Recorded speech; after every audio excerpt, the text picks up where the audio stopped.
Well, I'm excited.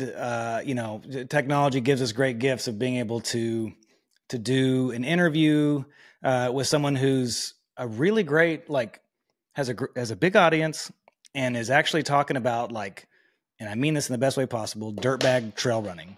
And a lot of people are getting exposed to the sport right now because Randi Zuckerberg is talking about it, and she's talking about it in the way that we all love it. Like, we're not out there trying to DNF, but we absolutely are out there DNFing a lot. It happens, and when we do it, it's actually not anything to be ashamed of. It's actually something to be proud of, because it means we did something that day that was bigger than us, and that's a lot of the reason that we're out there. So today, I've already spoiled it. My guest is Randi Zuckerberg. She is the CEO and founder of Hug. It's a marketplace and community for artists. We'll talk a little bit about that today. She does a lot of other things. That's the marquee thing for her right now. But what we're here today to talk about is also, when I was preparing for this, you know, you always go on to Ultra sign up. What's this person going to be doing next? And she's going for Cocodona. She's signed up for Cocodona next year. I think that's incredible. So before we get too far, first, Randi, I just want to say thank you for making time. You're in New York, I'm in Copenhagen, but here we are today. Thank you. I love it. How cool that we're having this conversation about a mutual love across the world from one another. Yeah. And so here's my first question, just right into it, is not how are you doing this? Why? I mean, I'm sorry, the other way. Is that right? Yeah. How and why is where we're going to go with this. Why are you making time for this when you have so much going on? I mean, we just talked about Hug. Yeah. The list is long. What gives? Why are you making time for this? Yeah, who has time for like small talk? So we're going right for like the vulnerable 100% stuff today. Yep. I really struggled during the pandemic. I had a newborn baby. I had really terrible postpartum depression, and it was hard to get help for that when like you couldn't see a doctor or therapist in person. So I was kind of just like by myself, just suffering. And I started to get out a little bit with my dad to golf. I'm a terrible golfer, but like that was my first glimmer of just like the power of being outside and what that does for your mental health. Yeah. And like being out on foot. And my dad was so kind and so patient with me as a beginner.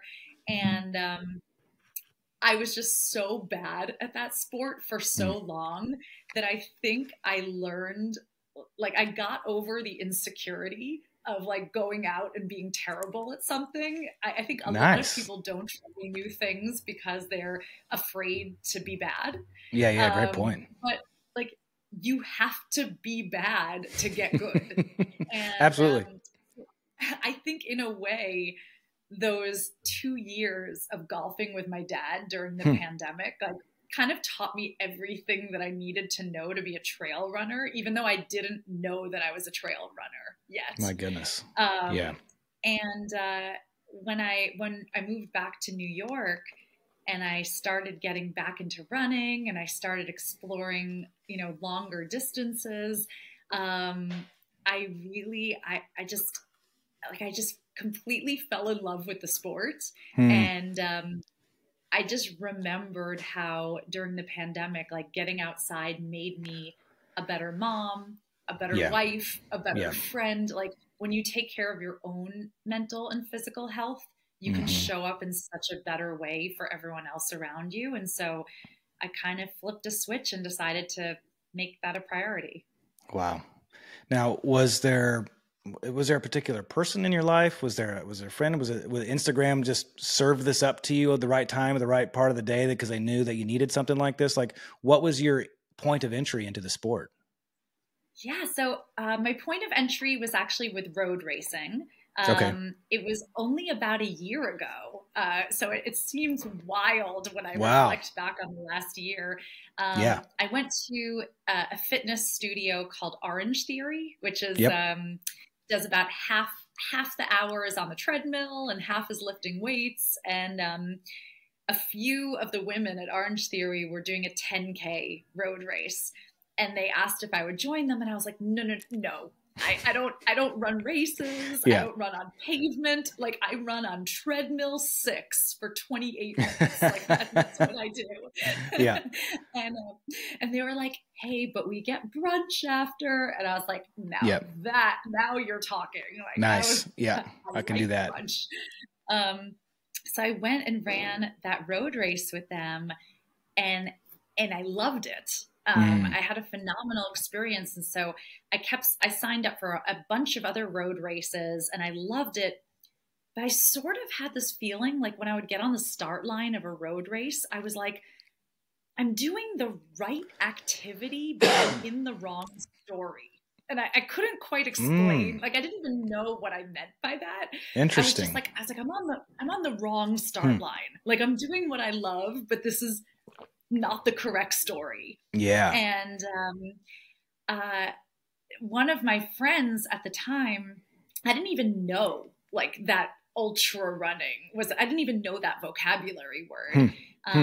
One of my friends convinced me to run the perimeter of Manhattan with him, which is, I just recently saw someone do that on Strava. It's like 30 something miles. Yeah. It's like, it's supposed to be like 32. It ended up being 35 because we got super lost. Yeah, you're a perfect fit for this community. Because I've always run further because I always get lost for a while.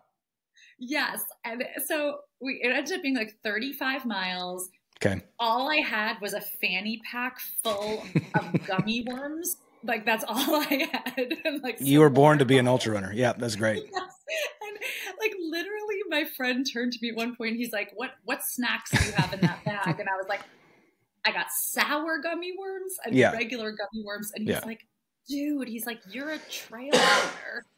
And I was like, what is that? Like, I don't even know.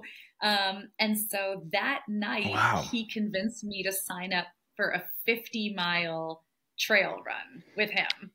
So I kind of like went straight from that perimeter to like a few weeks later, a 50-mile trail run. And you did it. Like, you signed up and you went and ran it. I signed up, I went and ran it, and we ran the entire thing together. I actually ended up coming in second. Oh my gosh. It was like wild. Wow. And like, I remember like going to the aid station and I was like, they have quesadillas and like Coca-Cola. Yeah. I was like, how have I not known about this sport? Like, I could run a 12-minute mile and eat quesadillas. Like, what have I been doing road racing? Yeah. And we care so little about time that we're just going to, that you're just going to chat it up at the aid station with the people behind there. They're going to make you feel like $1 million. You're going to, all of a sudden you're there for 30 minutes. Yes, and that was the moment that I was like, oh my gosh, I'm in the correct story. Like, I'm doing what I love. That's a great way to put it. In the right script. And I still do a lot of road racing, mostly because I live in New York City and that's what's most accessible. Yeah. But I've done, I think, at least 8 other trail races since that one. All right. So just like a pause here to think. About a year ago, you're thinking you're going to go for it. And here we stand now, you're signed up for Cocodona. So, I mean, I guess even just take us through that. Like, okay, you're in the right story. Like, I love the way you're wording that. You knew that there was this story out there. You didn't know it, but you knew it. Like, there was this intuition that it was going to be there. And then you get into it and then you find it. And now you're signed up for a race. To me, that like the perception of it, that it's a party, they like the media behind it, they do such a good job that makes it seem like a party, but we also know that that's a crazy sufferfest. And what was the moment like where you, like, how did you pick that one? And, you know, what's going through your head preparing and thinking through Cocodona? I know. I'm still like both excited and terrified at the thought of it, to be totally honest. Yeah. You know, it's funny because I've always described myself as like a Prius. When people are like, what's your spirit thing? I'm like, it's not an animal. It's like a Prius. Like I'm very fuel efficient and I can go forever, I but like love it. just not very fast. and and so I just kind of kept being excited to test longer and longer distances. So like I went from 50 miles to a 100K to like 80 miles. And yeah, I think like you and like everyone, I just got swept up in the coverage of Cocodona. Yeah. And I kind of had this thought where I was like, okay, I cannot outrun anyone, but I can outsuffer anyone. And I think that I haven't hit the limit of like my ideal distance yet. So I was like, I better sign up for this before I chicken out. Like I had the browser open for like 3 days. Yeah. And I kept coming to it and then chickening out. And finally I was like, Randy, like, don't be a little bitch, basically. I was like, just register for that race. Like, you want to do it, just do it. Do it. And I was like, I better do this before I chicken out. So I did. And I think in life, like when it's very rare to get those like excited butterflies. And I've learned that like when you get them, it means that it's like, it's just terrifying enough that you're dreaming big enough. Yes. And I don't know, like, I don't know what's going to happen, but I'm just excited. I'm excited that I'm in a place where when I tell people I'm doing it, they don't laugh. They're like, okay, like you're going for it. And I like that. Even that to me means that I've come a long way this year. Yeah. I mean, the scope of Cocodona is impressive, but you're right. What was beautiful about it is like, you see a great community, like Jamil Curry, who puts that race on, and Aravipa, like, but they have a history of community. And so you see that coverage and it's like, my goodness, like I want to be in those moments there with them. Like, it's just a really beautiful thing. Totally. And I think actually the most beautiful part of the whole experience for me so far is the first 4 people that I called to say that I was going to do this.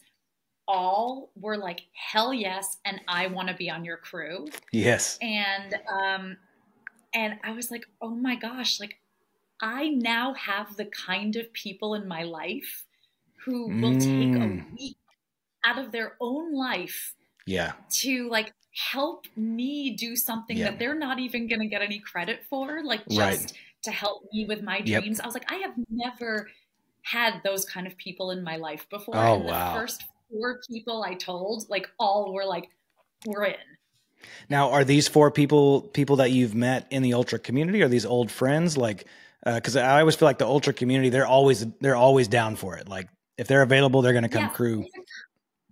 A combination. And that's what I love about this world. One of the guys who's on the Cocodona crew paced me in a 100K that I did. That was the second time we had ever met. Like the second time we ever met, he zombie shuffled alongside of me for 8 hours in like 100-degree heat. And like now, like is signed, like by the end of that day, like was like, I'm in for Cocodona. Another person on the crew I met in a trail race. Like we became friends while we were doing a 50K. And like now is crewing. And like, that's what I love. That doesn't happen in road racing. Like people, they put their headphones on, they have like a mean look in their face, they have their carbon shoes and like, you know, fine, good for them. They're going for it. But like, you don't make friends during a road race. And like, I've come away from trail races with like real friends. Because you're expedited. This is part of the thing that I'm, you know, in building this community that I've been trying to build is like, how do you, on some levels it's sacred. Like what you're doing out there and those friendships that you're building, like there's chemicals firing in your brain, like these bonding, you know, the bonding chemicals and all this. And so you're meeting people out there and you're connecting like on a deep level very quickly. And I don't get to run them as often as I'd like. And so how do I connect with these people more often? I think to be out there like that feeling of meeting somebody 70% of the way through a race that you thought you could never finish. For me, 100 miles have been just the bane of my existence. I've DNF'd 8 of 10 attempts at the 100-mile distance, but every time I meet somebody late in the race, like I'm still in touch with them to this day. I love that bond that happens that it's really hard to get it anywhere else other than in that moment of suffering. That's one of the great gifts of the sport. Yes. I don't know about you, Josh, but I think, especially as a woman in business, like my whole life, I just have been taught to not show weakness. Like, if you show weakness as a woman in business, it is, you're done. You have to be like tough as nails, to hold your own with men. And, what I have really valued about ultra running, especially in trail running, is that, like you have no choice but to show weakness and vulnerability. Yeah. And, so like you get real close to the people around you because they see you in a way that you would never show in business or in the world.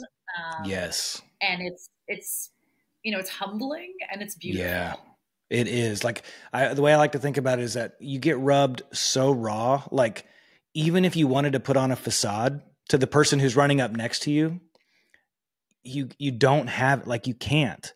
All you can be is like this very raw version of yourself, and same with them. And so there's just this moment of like, without saying a word, like, I get you, you get me.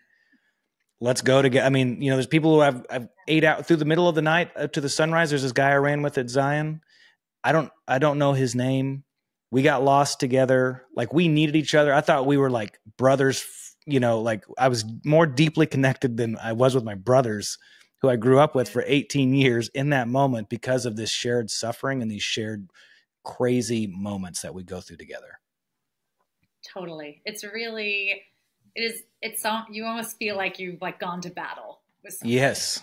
Yeah. That's amazing. So you got the crew for Cocodona, but let's back up even. So you do that loop around Manhattan with your gummy worms. And then you sign up for the 50 miler.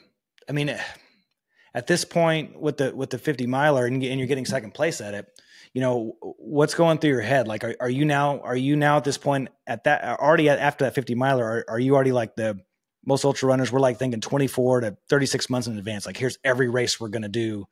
Like, so you got Cocodona. Do you have other races on your radar? Like, how are you absorbing this and integrating it into your life? Yeah, I think, I hadn't really given it that much thought because 50 miles to me, I mean, when you think about the fact that was in November, I did that 10K road race in July. So that was like 5 months later. I went from 10K to 50 miles. And so I didn't really have a plan beyond the 50 miles because I never expected to even be in that position. Yeah. Again, the community that I was in, no one was running more than like a 10K. And so to even say, like, I was embarrassed that I liked those long distances, if I'm being honest with you, because I had no one else in my life who was running ultras or trail running. And I almost felt, I was like, am I crazy? Is something wrong with me that I liked running 50 miles? Like, what's... And the answer is yes, but you're safe here. Yes, you know what I mean? So. Thank you. Yes, I have come to terms with my deep mental issues. But, yes, it's a great place to be. So then I started thinking like, okay, I think like what I really need is a community. Yeah. I really need to meet other people who are like me and who love these long distances and love these kind of races, because I'm surrounded by incredible runners and incredible people, but they just like don't get me. And that's when I really sought out like a lot of local, like kind of smaller local races so I could really meet people in the community around me. Yeah. I mean, that's one of the things I would say I've observed with you here in this short time I've known you is anytime we talk about a race, you're never saying the name of the race. Like some people are like dropping names of races. Like it's like a name drop sort of thing. Like a, who do you know? What have you done? I've done this. I've done, and I brought up Cocodona, but even now I'm wearing a shirt from a, you know, I ran the Speed Goat 50K. This is a shirt from 2018 or something like that. Awesome. Like you talk about it, you know, and you drop it. Like I did Speed Goat. I've done Speed Goat 3 times. I DNF'd it once. My observation of you is that you're very much into this for the love of it. Like a purist, like you're not talking about gear, which I do want to hear what you think, like what gear you like and stuff like that. But you know, every time you talk about it, you're not saying, Cocodona 250 or this 50 mile. This, you just said, I went and did a 50 miler. You didn't drop the name of it. You seem to really love the sport. Like you seem to really like purely love it. That's really unique. I do. And I should drop the name of it because it was an awesome race. Oh, sure. Yeah. On that level, let's say, if you remember, let's say. Yes, it was called New York Trail Mix. It was the first time they did the race. It was actually out in Staten Island. I didn't even know there were trails in Staten Island. I wouldn't have guessed either. Beautiful trails. Awesome. And it was an incredible couple that put the race on. And so I highly recommend anyone who's in the region to check it out. And in November, with the leaves changing, is just like spectacular on the East Coast. But yeah, I don't sign up for races because of the cachet or the glamour or the ability to name drop them. I truly do sign up because I love the sport and love the community. And like, I mean, maybe, you know, one day it would be amazing to run Leadville or to run like some of these really big ones. But like, I'm also okay if that doesn't happen. And that's not my journey. So it's, you know, I don't need it to be, you know, a name brand. Like validating. Fulfilled. Yeah. Yeah. Yeah. What do you think? I mean, when it comes to gear, like did you get into like a rabbit hole on that and like obsess over it? Or were you the type of person who's like, just give me some shoes, like give me some shoes and some gummy worms and let's go? Yeah, I mean, I think you're going to laugh at me because now that I look back on the first few ultras I did, I was like, oh man, like I really knew nothing about nothing.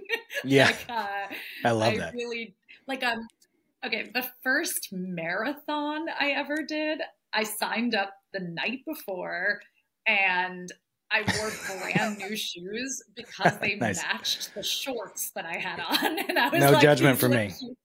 Yeah. Like, that's terrible. Like, I would never give that advice to someone, but I literally was like, okay, I got like a pocket full of gummy worms. I have like brand new sneakers. I'm going to go run a marathon. I love it. So I think a little bit of my ethos has been like winging it a little. Now, I have learned that when you get into like longer and longer distances, you cannot wing it anymore. Right. And so, I feel like every race is a new learning opportunity. And so every race that I do, I upgrade my gear a little. I kind of figure out what I like and don't like. You know, I never got blisters until I did a 24-hour race. And then I got like crazy blisters. And so I was like, okay, well, I didn't have to think about that before, but now that's a thing that we have to think about. And is that the one that you just did? Yes. So just like 2 weeks ago, I ran a 24-hour race. It was my first time running through the night. It was my longest time running. And I definitely learned a lot during that experience. Was it around a track or what was it? What was it like? It was a 3.75 mile loop around a lake that ended on a track. So all my photographs are of the finishing line on a track. So nice. I think everyone thinks that I ran 80 miles around a track, which I can completely see from all my photos. but it just started and ended on a track and then went around a lake. That being said, running 21 loops of anything is, I think, like even more mentally exhausting than it was physically exhausting. But I think for these, you know, these long races like Cocodona, you have to train your mind almost as much as your body. And so that was like really fascinating experience for me. Yeah. Yeah. So in that, what would you attribute the blisters to? Like on some levels, I've never fully solved my blister problem. It's not obvious to me why sometimes I haven't and sometimes I have, even like if I try and make a list and decipher it. Can you point to the blister problem where it came from for you? Or is it just sort of like probably just an overuse thing? I'm going to guess. I'm going to make a few guesses, but these are just guesses. So first of all, it was a brutally hot day. It was feels like 100 degrees. Ooh. And so I was just like drenched in sweat from mile one. I mean, it was socks. 90 degrees at the start line. And so I had like 6 different pairs of socks that I, changed into, but they would immediately just become drenched with sweat. So I feel like I was running in wet socks all day. And then like when it started to cool down a little, then there was a torrential rainstorm. So my last pair of dry socks and shoes then also got drenched. Oh no. So I remember like coming back to our station and being like, do I have any dry socks and shoes? No, I do not. Okay, cool. Guess I gotta. We're gonna figure this out. Yep. 8 more. Yeah. Yes. So that's my guess. And then also the entire loop was pavement. And so I think just like the pounding of the pavement and the wet socks was just a really bad combination for me because I've never had a blister problem before, but it was bad. And but that's all right. It's fascinating about this sport that like it's not your fitness that takes you out. It's like a blister or like something you ate or didn't eat an hour ago or something like that. Like it's not like how fit you are or how good a runner you are that takes you out at those distances. Yeah. The way I like to talk about it is that if this were about fitness, we'd just run a 5K or a 10K. Like that's really good fitness for your body. That's a good challenge. You're running, you're getting, most of the benefits that come with running. So what we're out there doing is you have to have that as a base. And then it's like never the topic of discussion because it's just, it's assumed it's the foundation of the house. No one walks into your nice house and says, what a great foundation you have. Like it's just, well, those are nice windows. I like your paintings on the wall. Well, you can't have any of that without this awesome foundation. That's keeping it all up. And that's, that's that fitness piece, but you're right. It's almost never fitness that takes our type of runner out. It'll take an elite runner out because they're pushing it like to the max, but there's all of these other variables. And this is what I love about it is this even like an entrepreneur type, like I love problem solving in real time. I love it. My mind is engaged for the full 100 miles or for the full 24 hours or for the full 50K. My mind is engaged and it's like, present. It's the only thing that brings me into the absolute moment. All the rest of my life, I'm romanticizing the past. I'm obsessed with the future and I'm never present except when I do this. And so that's, just what I love so much about it. You're totally right. It's basically like in those long distances, it's like you're kind of just running until you encounter a problem that you have to solve, and then you solve it, and then you run until the next problem. And and it is, I feel like my friends are very frustrated with me because whenever I go into one of these races, they are thinking in a road race mentality. So they're like, okay, what's your strategy? What pace? What time? How fast?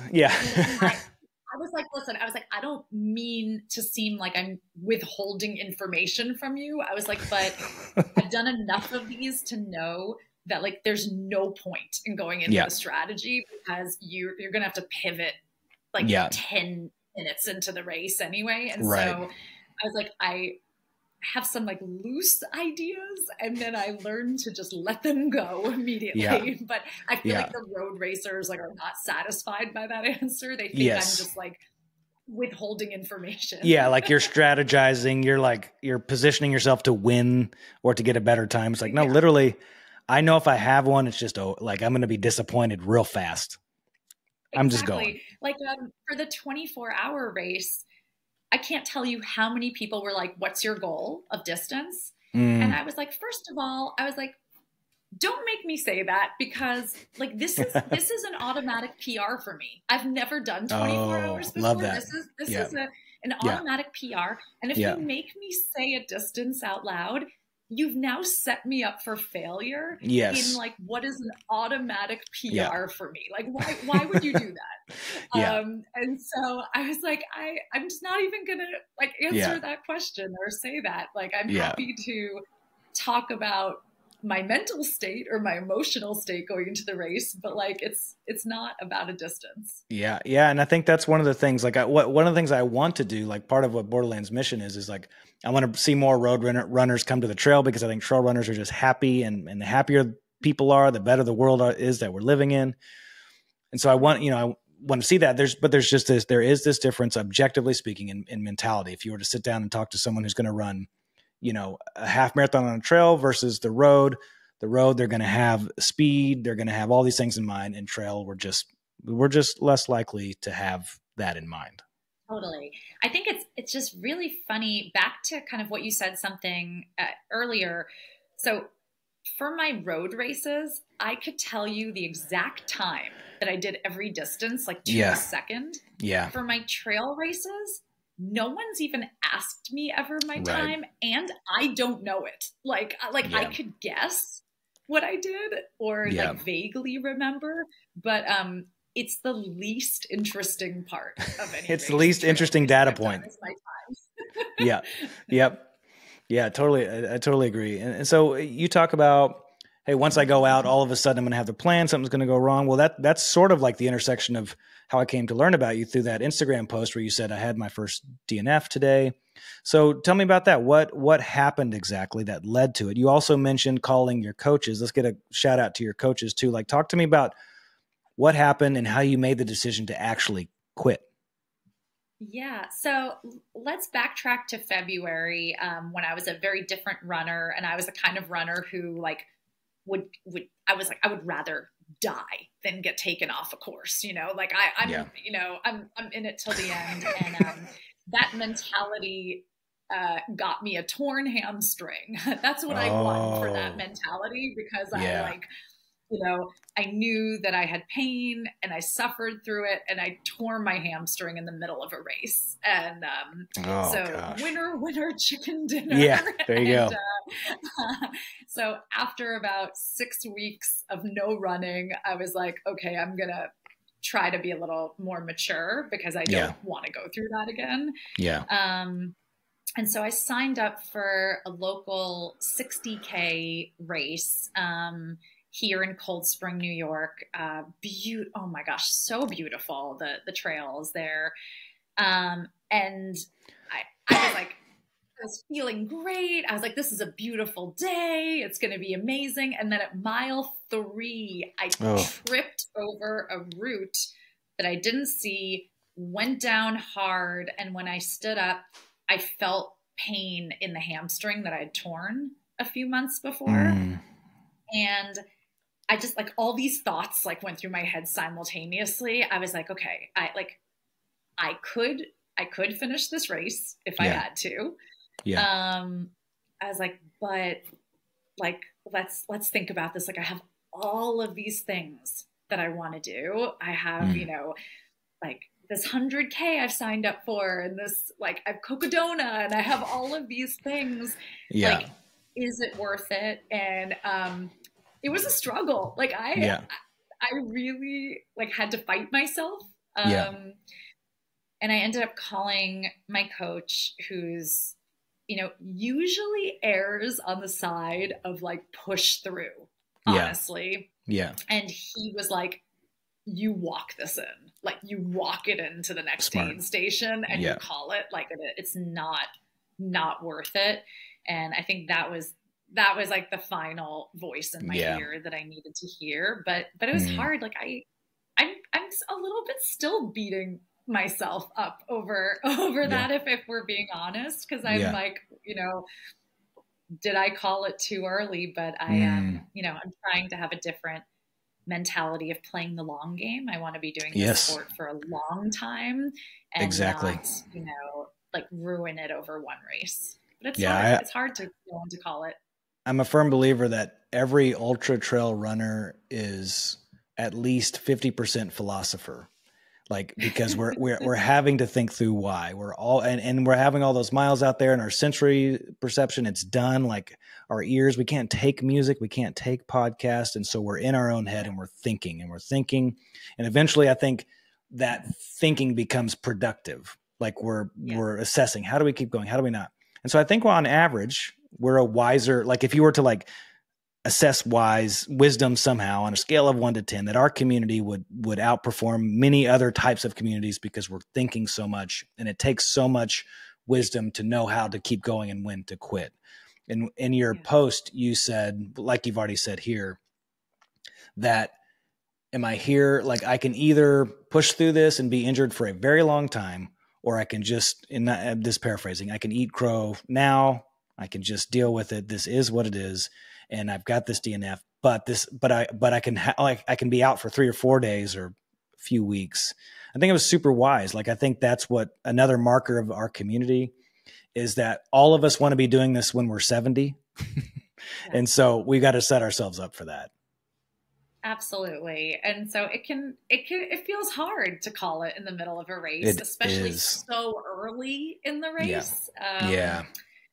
But, you know, the silver lining is that I had 2 friends who were running the 15K distance.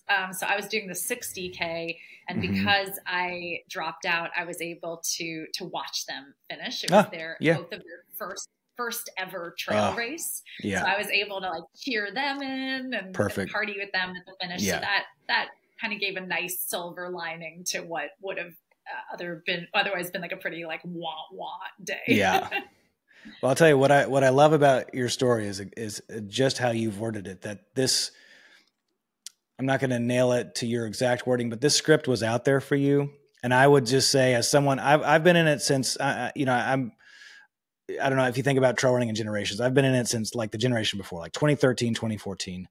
I love it. But everything that you talk about, the way that you talk about it, I'm surprised that you've only been in it for a year, what I'm trying to do is affirm that this script was out there waiting for you.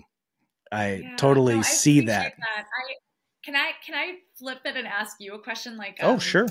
Is it exciting or frustrating to see like all these new people flooding into the sport? Like some of whom, like, I like to think that I'm coming into it for like the right reason and the love, but I think like a lot of people are probably coming into it because it's like sexy, or they see it on Instagram, or like, so how does that feel as an OG? I want it so bad, you know. So my generation of coming in was the one that, you know, came through Chris McDougall's book Born to Run. So, you know, we all came in, and so we were very upsetting to the generation before that, who was like, you know, they weren't far removed from the era that was duct taping plastic water bottles to their hand because there was no gear for ultra trail running. So my generation of ultra trail running came in and added all this gear and added all this stuff that made it to where it could be, you know, we could go further, nutrition, all that sort of stuff. I haven't contributed to that. I'm just saying, like, people from the 2012-ish era. Totally. But what my goal is like, my least favorite thing is elitism. I don't mind elite runners. I just don't like elitism and gatekeeping. So this sport gave me so much life. I went from breathing through a straw to wholeheartedly breathing through my lungs entirely when I found this sport. And I want everybody to feel that. If ultra running is the thing that can give that to them, I want that for everybody. So I like to think of myself as, if I get in through the gate, like, I'm either going to destroy the gate or just make sure I hold it open for as many people as possible to come in. I want everybody, because there's no wrong way to do it. Just go on a trail and try to go further than you've ever gone before. And we are going to be fast friends, and, you know, they are welcome here. Totally. Yeah. I agree with you. I think that's so beautiful. And, you know, there is a lot of gatekeeping and elitism especially in road running. And, there's something just so, like, you feel so beautiful and powerful and alive when you're out on the trails, or when you're pushing your body to the physical limit. And I think everyone deserves to be able to feel that. Absolutely. Everyone should feel that once. And for some people, that's going to be a 5K. Some people, that's going to be a, Yep. you know, a 1K hike. Like you're just getting out there for the first time. Like I've been talking with a friend a lot. Brian goes by Wolf Runner. And that's our thing is like, we've got to, as a community of ultra trail or just trail runners, we've got to be more welcoming to the road community, because once of whatever ability, because once they're here, it's like, there's this self-actualization that you can get nowhere. I always say that in trail running, you get the absolute top of Maslow's hierarchy and the absolute bottom. Like you get all the self-actualization, all the good feelings, but it's because you get to go have this moment in your life where everything, you're only obsessed with food, water, and shelter for 24 hours or whatever. That is a massive gift. And we've got to, you know, I want everyone to, you know, to flood the sport and give it a shot at least once. I think that's so beautiful. And for me, what's been really rewarding is seeing like the ripple effect of like the people around me. I think once you see one person in your life like take on a big challenge and do it, it becomes much more accessible to you.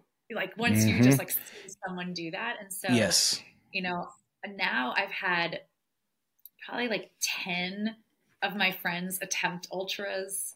My husband, who had like just maybe run like 6 miles, so was his furthest, like is going for like a half Ironman now. And my mom in her 60s just went for a half marathon. Oh, I love it. So like it's very cool to see the ripple effect. Because I was like, I'm not it. I am really far from an elite athlete. I'm like a mom of 3. Yeah. And when you see, you know, just a regular mom like run 80 miles, something unlocks in your mind. Very important. Like, oh, like maybe my limits are further than what I thought they were. Yes.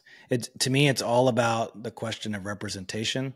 And that can mean so many different things. Like if I think of myself as a father and husband of 3 kids, and I see another father and another husband out there doing it, like if media gives me that and I get to see it, then all of a sudden I have an imagination for it.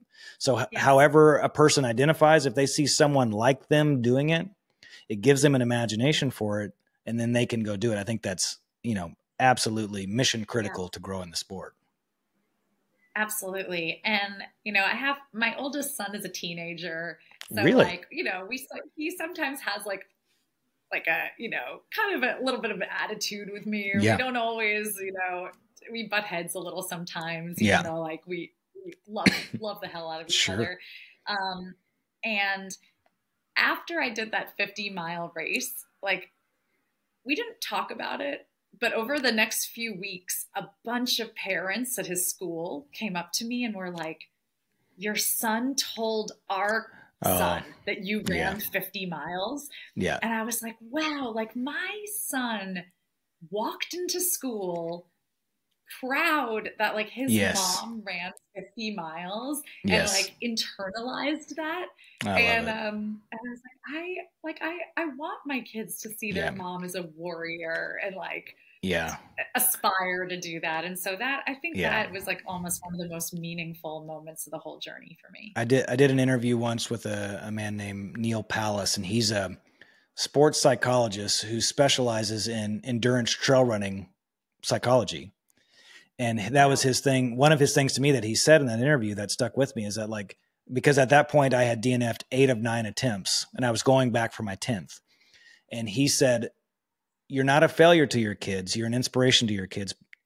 Even if you weren't going back, you're still an inspiration, but you have this tenacity. You're continuing to go for these things that are important to you as an individual, and they're massive in scope. And you know, your kids are seeing you do that. And that's really, regardless of how you perform, that you keep going back and you keep going back is meaningful. Totally. And I mean, I talk to my kids about the really low points in races too. You know, there are, you know, even the races that you complete have their really low moments. And I try to just be really honest with them, you know, I don't want them to think that everything's easy. I want them to see that you have to fight for things, and Yeah. that, like that you suffer and you overcome. And Yeah. I also want them to know that there's a boundary of suffering. Like if you're suffering too Sure. much, like it's okay to Yes. admit that you have pushed Absolutely. to the point of failure beyond like Yep. how your body has shown up Yep. that day. Yep. But I don't want them to just think things are easy. Yes. I mean, there's so much wisdom that comes with that. Well, as we wind down, I do want to hear briefly about Hug, because we talk about this in the community. One of the things that's so interesting is that we have the day jobs and we're parents and we have partners and we have all these things that we're juggling. We pay mortgages. We still find time to run trail. Like what Hug? You said that's the banner thing for you. Tell us a little bit about what Hug is. Yeah, so I started getting really excited about Web3 about 5 years ago. Mm-hmm. And I've always had kind of an artist heart. I've always been a singer and a performer on the side. I actually did a brief stint in a Broadway show in Rock Oh my of goodness. Ages. Oh my goodness, that's awesome. Thank you. And so I've always, tried to think like how can I help artists make more money? Has always been a passion of mine. Like talk about gatekeep. Like we talked about gatekeepers and running. Like I think the arts has more gatekeepers and blockers than any other industry. And so I started, even though NFTs are like a little sketchy, and I was like, okay, well, I see that as this technology progresses, this is an avenue where artists can go direct to their customers and own that relationship and that connection and make money without gatekeepers.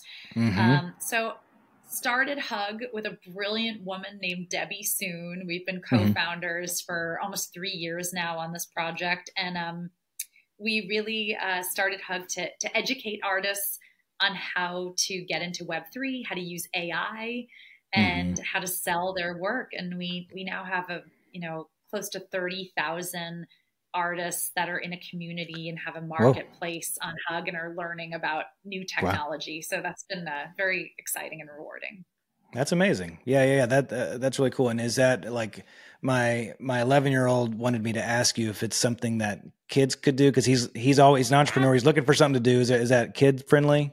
Yes. In fact, one of the women that I run with regularly, I didn't even know that her daughter submitted for one of our contests. We're constantly running contests to get your art featured like in Times Square in a gallery. So this was a contest to have your art on the Tony Awards broadcast. Oh my goodness.